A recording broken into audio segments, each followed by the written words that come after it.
Вечер. Всем привет из солнечной Норвегии.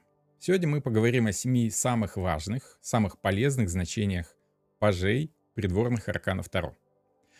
Пажи в картах Таро часто символизируют новые начинания, возможности, сообщения, какие-то новости. Они являются вестниками, приносящими новости или предлагающими новый путь. Могут указывать на ученика, молодого человека или аспект личности, связанный с обучением и развитием. Представляют энергию, то есть желание, связанное с мастью, со стихией, но в начальной, незрелой и потенциальной форме. Также являются символом любознательности, открытости, ну и определенного рода невинности. Ну, коротко для тех, кто первый раз на этом канале, меня зовут Пан Роман, я интересуюсь картами Таро уже 25 лет, 14 лет практикую как консультирующий таролог и последние 5 лет преподаю профессионально Таро в своей школе. Добро пожаловать на канал. Этот эфир — часть большого плейлиста «7 значений Таро». И если вам эта тема интересна и вы хотите продолжения подобных видео, ставьте лайк, не стесняйтесь. Дайте мне знать в комментариях, какие еще темы вам интересны. Давайте потихонечку начинать о пажах. Да? Так, итак, и собственным образом вот так вот у нас выглядит презентация. Да? Пажи. Начнем традиционно с пажа Пентаклей. Паж Пентаклей, как правило, представляет собой практические какие-то начинания, обучение, новые возможности в материальной сфере и стремление к определенного рода стабильности. Он усерден, часто приземлен, но готов работать для достижения своих целей. И если говорить о основных, самых важных, самых значимых 7 значениях этой карты, то мы можем в первую очередь обозначить новые возможности именно в материальной сфере. То есть это работа, учеба, финансы. Часто карта указывает на то, что человек только-только начинает приобретать эти возможности. Только поступил на работу, только начал учиться, только начал разбираться в финансах, только-только накопил что-то такое себе, ну, не то чтобы значимое, скорее что-то ощутимое. Человек только-только начинает приобретать опыт, только начинает разбираться с тем, во что он, не побоюсь этого слова, вляпался. Но карта говорит еще о том, что он должен, как минимум должен, если эта карта выступает как совет, то лучше всего проявлять себя с усердием, с определенного рода прилежанием и сосредоточенностью. Паж Пентаклей сосредоточен на стихии Земли, а стихия Земли определенным образом является собой такую цикличную повторяемость одного и того же действия, которое вы просто должны правильно сделать. Да, и для того, чтобы сделать его правильно, просто нужно повторить его несколько раз, как будто вы учите какой-то урок, какой-то текст, какое-то стихотворение.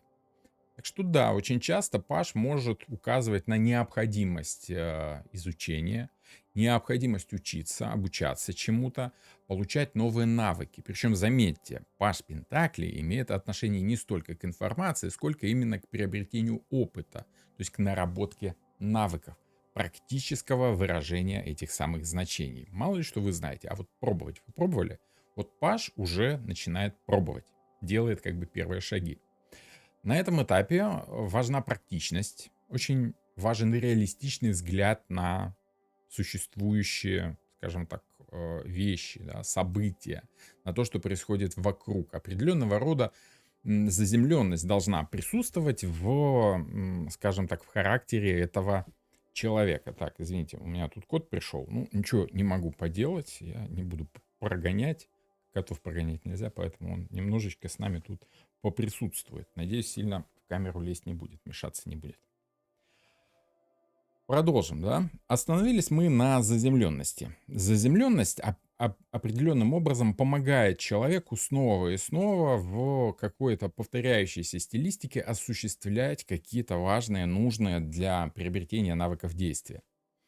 С другой стороны, паж, если отталкиваться от очень частого традиционного значения этой карты, пажи очень часто говорят о каких-то новостях, о каких-то информационных, скажем так, событиях.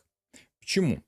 Потому что раньше в средневековье пажи выполняли функцию передатчика информации, да. Богатые люди, значимые люди сообщали другим богатым людям, другим значимым людям разного рода информацию, новости отсылали с письмом, да, если вы видели, что паж куда-то спешит, слуга куда-то бежит с какой-то бумажкой, с каким-то сверточком, возможно, он кому-то несет какую-то важную новость, сообщает какие-то сведения, выполняет работу для своего хозяина. Поэтому очень часто, да, пажи олицетворяют собой определенного рода новости. В частности, паж Пентаклей отвечает за новости о деньгах, о карьере, о чем-то материальном, о чем-то приземленном. Иногда новости, там, известия какие-то о, скажем так, о здоровье. Да? Пажи являют собой первый этап развития человека в какой-то сфере. Да? Это, конечно же, характер. И характер растущий, характер развивающийся. Каждый паж — это определенного рода прогресс. Паж Пентаклей — прогресс в какой-то физической, материальной, опытной сфере. Да? То есть определенного рода рост, подъем. Не стабильность, как у короля, допустим, или королевы, а только начало. В начале важно движение, рост, развитие. По негативу этой карты очень часто идет все, о чем я вам говорил, но, скажем так, в негативном аспекте. То есть, если вам нужна стабильность, пажи не могут дать вам стабильность действительно солидную, как у королей. Они развиваются, они прогрессируют, им нужно двигаться, им нужно пробовать реализацию своих замыслов на практике, поэтому очень часто они являются собой таких непосед, да. Паж Пентаклей самый спокойный из всех пажей, однако он может олицетворять собой бездумное, автоматическое просто повторение без вникания в суть. То есть как будто вы печатью ставите одни и те же оттиски, да, как Ctrl-C, Ctrl-V, да, как скопировать, вставить, скопировать, вставить. Вот это может быть ощущением пажа Пентакли, что он просто повторяет какие-то готовые фразы. Он где-то взял эти фразы, где-то скопировал эти фразы, да, и рассылает всем своим знакомым в WhatsApp, да, такое вот скопированное сообщение там с Новым годом, либо с чем-то таким. Человек не может включить полностью свою инициативу в работу, поэтому как бы берет что-то готовое, как штампик, и просто им пользуется, потому что не имеет большой возможности в приложении своих навыков, скажем так. Так, окей. Екатерина в чатике спрашивает, то есть мы сейчас все пажи? Ну, кто как, все зависит от степени вовлечения в процесс, да. Если вы активно участвуете, вы скорее рыцарь. Ну, о рыцарях мы поговорим на следующем видео. Паж жезлов.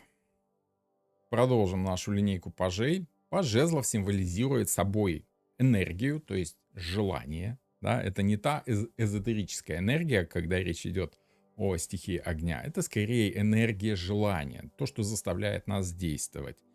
Это энтузиазм, это новые возможности и какие-то приключения, которых вы, может быть, не ждали, да, но тем не менее они к вам приходят. Они же ждут эти неприятности, да, как говорил небезызвестный персонаж. Паж жезлов полон идей, он готов действовать, но может быть несколько неосторожен, слишком поспешен в своих действиях, непоследователен. Почему? Потому что это характер. Все придворные карты у нас являются, скажем так, символом характера человека и характера той ситуации, в которую мы вовлечены с определенного рода, скажем так, намерением действовать по стилю этой карты. Например, что эта карта нам дает в раскладах? Обычно речь идет о новых возможностях реализации своих желаний. Да, это удачный момент для того, чтобы что-то начать. Вам могут что-то предложить. То, что может вас заинтересовать, может включить вашу энергию, ваше желание. Да? Это инициативы, которые можно и нужно проявлять, потому что ситуация к этому благоволит. Можно сказать, что это вдохновение, которое приходит, когда вы думаете о том, чего вам хотелось бы. Напомню, что стихия огня, жезлы, масть жезлов — это стихия желания, да, той самой энергичности, которая является следствием наших внутренних хотелок. Это энтузиазм, это креативность по достижению чего-то нового. Да? Когда мы видим пажа в раскладе, мы понимаем, что человек будет действовать активно, будет действовать с энтузиазмом. Он будет исследовать, он будет готов обучаться чему-то, пробовать что-то. У него могут появляться какие-то новые интересы. Вот если вы помните, человек, когда только-только начинает интересоваться чем-то новеньким, у него, как правило, возникает острый интерес, ярко проявленный. Вот это и есть паж жезлов.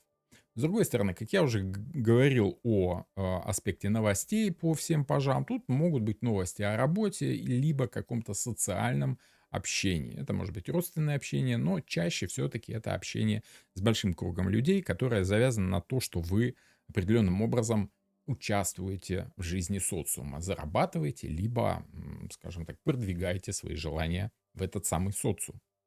Для этого нужна энергия, игривость, спонтанность. М, Стихия огня лучше всего проявляется внезапно. Это, ну, скажем так, из всех 4 стихий она самая динамичная, самая стартерная, можно сказать, самая наэлектризованная. Поэтому и паж будет самый непоседливый, самый спонтанный, самый внезапный. Это не только плюс, это и минус. Если вам нужно спокойствие, то спокойно сидеть рядом с вами он не сможет. В этом его отрицательное значение. Когда человек не может спокойно сидеть на месте, когда он понимает, что ситуация заставляет его действовать.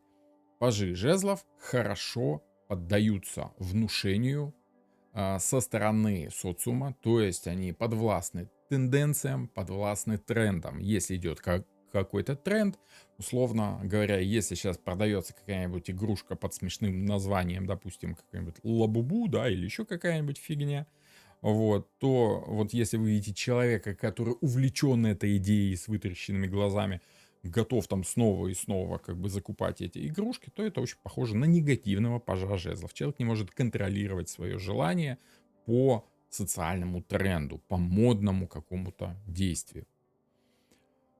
Подростки очень часто вовлечены в такого рода деятельность, так что, в принципе, все зависит от той компании, в которой находится ваш паж жезлов. Очень часто пажи жезлов символизируют собой необдуманные и какие-то поспешные действия. Человек просто-напросто не может контролировать свои желания.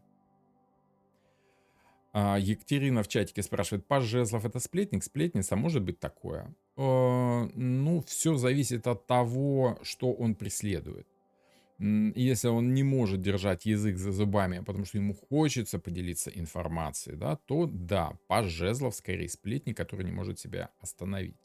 Рыцарь жезлов, он сплетник обдуманный, он делает это с какой-то целью уже. Паж жезлов просто потому, что ему хочется, он не может остановить это желание. Есть определенного рода зацепка информационная к пажу мечей, но паж мечей это скорее обдуманное действие и вброс информации сознательный скорее. Вот. Вот такие дела. В чатике спрашивают, можно сказать, что паж жезлов это подросток? Может правильно, может нет, но так или иначе. Ну, это либо подросток, либо человек, который обладает характером подростка, менталитетом подростка, желаниями подростка, либо эмоциями подростка. Да? Влюбился как мальчик, это значит влюбился как паж кубков, допустим. О нем мы еще будем сегодня говорить. Но определенным образом влюбиться как мальчик может и там престарелый мужчина 70 лет, допустим. Легко. Хорошо, двигаемся дальше. Двигаемся дальше. У нас с вами очередной паж. Это паж мечей. И вот тут у нас включается определенного рода аспект информационного взаимодействия. Потому что паж мечей символизирует собой острый ум, пытливый ум, любознательность, но при всем этом некоторую неопытность, да, как бы словоохотливость, при всем этом чрезмерную критичность, да. Почему критичность? Потому что по мечам мы всегда делим надвое, да, вот правильное и неправильное. Паж, как правило, молод, полон идей, не столько желаний, не столько энергии, сколько идей, сколько мыслей. Мечи — это информационный пласт нашего общения. Когда к вам приходит в голову какая-то мысль, она может вызвать у вас желание по пажу жезлов действовать немедленно. Либо она может у вас отложиться, и вы будете думать, так, интересная идея, надо будет ее как-нибудь обдумать, и, возможно, что-то с этим можно будет сделать. Паж может быть не всегда тактичен, не всегда последователен, просто потому что он не обладает полнотой информации, потому как он еще молодой, зеленый, неопытный, либо, ну, в негативе мало понимая в той сфере, в которую вляпался. Поэтому он может быть и непоследователен. С другой стороны, он не всегда может контролировать, что говорит его язык. Да? Язык без костей, язык за зубами держать не может, это тоже паш. Почему? Потому что идет работа мозга, да, как пелось у группы кино у Виктора Цоя. Стой, опасная зона, работа мозга. Да? Это новые идеи, это мысли, это информация, которая к вам приходит через какого-то человека, вероятнее всего. Либо вы являетесь этим человеком, либо человек к вам приходит и сообщает вам что-то такое, что может пробудить ваше любопытство, и вы можете почувствовать жажду знаний. Либо просто-напросто вы видите человека, который вот эту самую жажду знаний собой символизирует. Да? Любопытный Варваре на базаре нас оторвали, все мы знаем. Вот это и есть паж мечей. Да, конечно, это острый ум, это аналитические способности, но не настолько острый, чтобы проникнуть во все. Аналитические способности иногда в ущерб другим, скажем так, равновесным позициям человеческого сознания. Определенным образом он дает вам ощущение безопасности и защиты, потому как информация очень часто бывает полезной. Та информация, которая приносит паж. Почему? Потому что чаще всего новости, которые приходят с помощью пажа мечей, являются собой неожиданные, тревожные новости. По стихии мечей мы должны думать, что нам надо делать, то есть мы должны действовать. Что действовать, мы должны знать. Вот паж мечей может нам сообщить какие-то новости, которые мы должны принять к сведению. Очень часто это начало конфликта, потому как паж может не сдерживать свои, скажем так, словесные изыскания. Он может быть не согласен с вами, либо вы можете чувствовать, что согласие определенным родом пока отсутствует в вашем общении.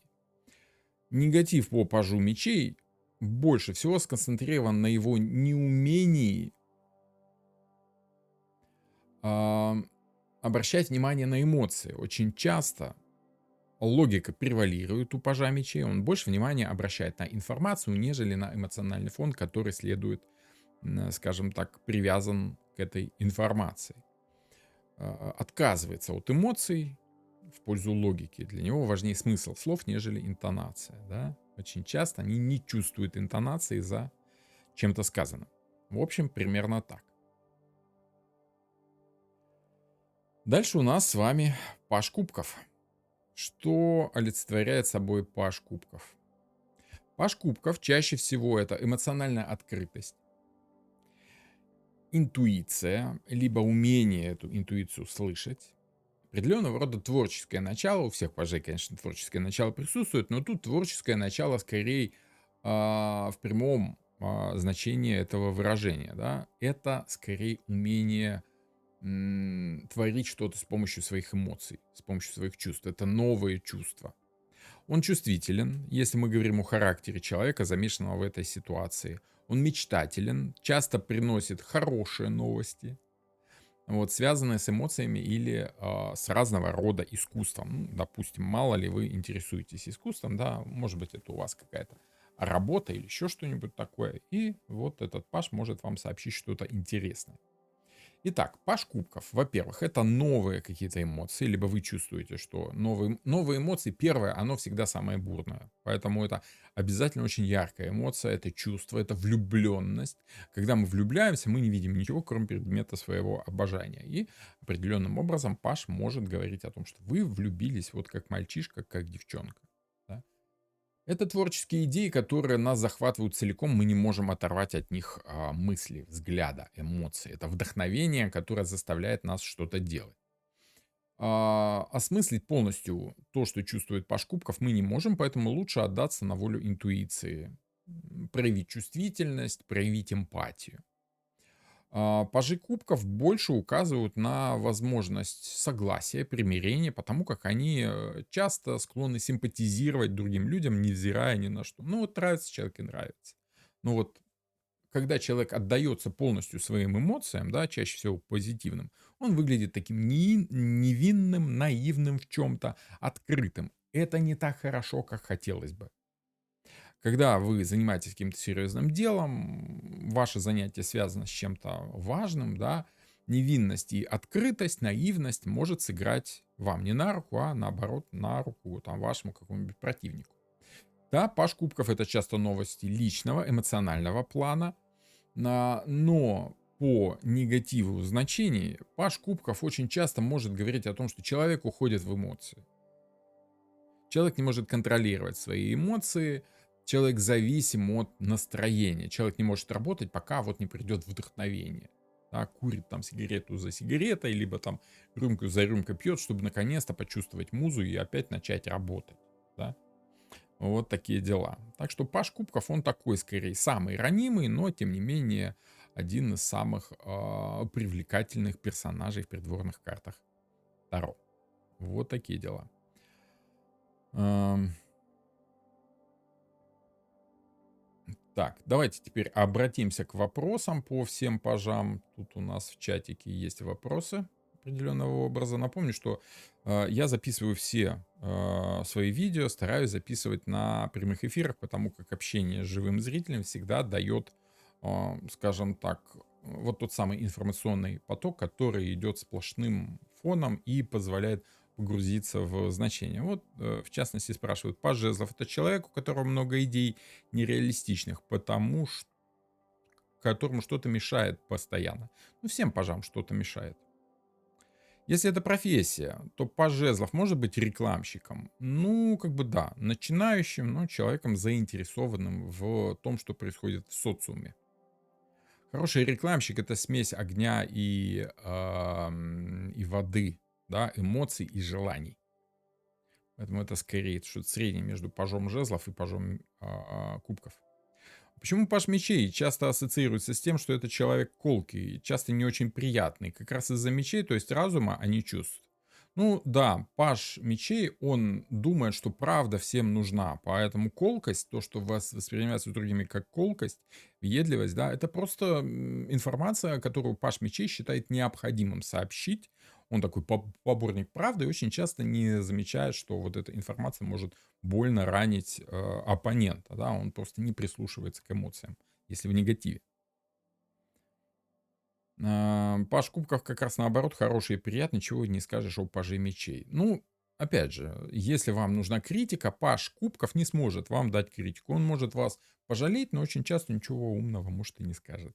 А вот паж мечей наоборот, он может дать какой-то интересный совет, интуитивно, да, но при всем этом жалеть вас не будет. Скажет, ну а что ты думал, да, вот так и вот так.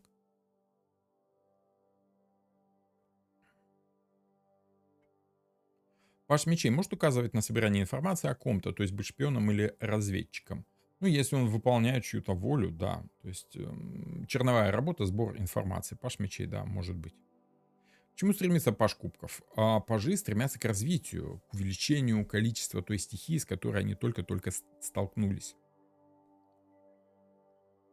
Паш мечей — это трудный подросток? У меня такое ощущение, что каждый подросток трудный, просто трудные подростки, они часто не соглашаются с вами. В этом случае, да, на пажа мечей это что-то похоже.